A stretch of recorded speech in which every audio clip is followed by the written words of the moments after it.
Dr. Hester, what are some of the theological issues that folks need to be concerned about during these days?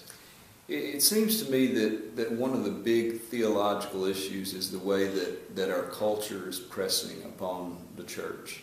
And we feel that in two ways. We feel it one way from a moral perspective.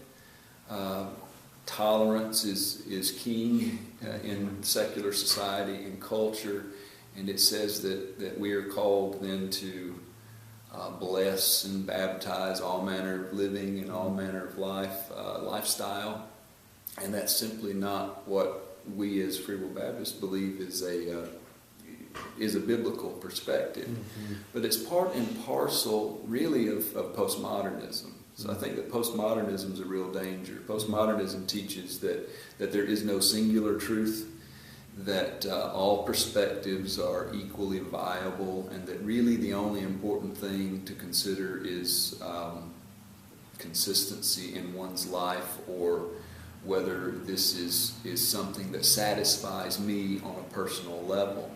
So objective truth is gone. Mm-hmm. And that is simply the opposite of what Scripture says. Jesus says, I am the truth. Mm-hmm. That He has come to reveal truth. The Spirit's job within the life of the believer is to lead us to all truth.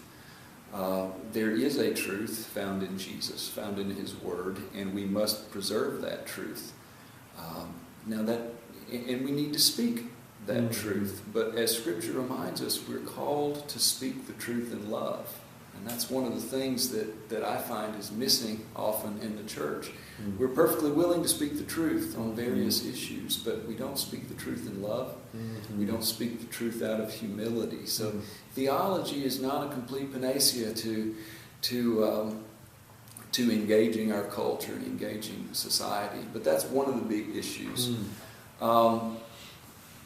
In some ways, flowing from that, there's quite a bit of theological development that's gone on lately related to hell. Mm-hmm. Some books that have come out lately questioning the idea of how a good and loving God could punish someone eternally in mm-hmm. hell.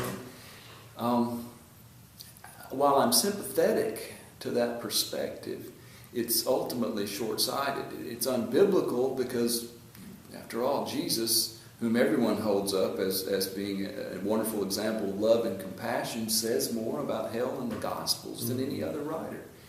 And at the same time, the concept is short-sighted because it only looks at God's love without understanding God's nature of perfection and God's holiness, which ultimately demands that a sacrifice be made for that sin. Of course, God's love provided that sacrifice for all of us, so that no one need go to hell. Yeah.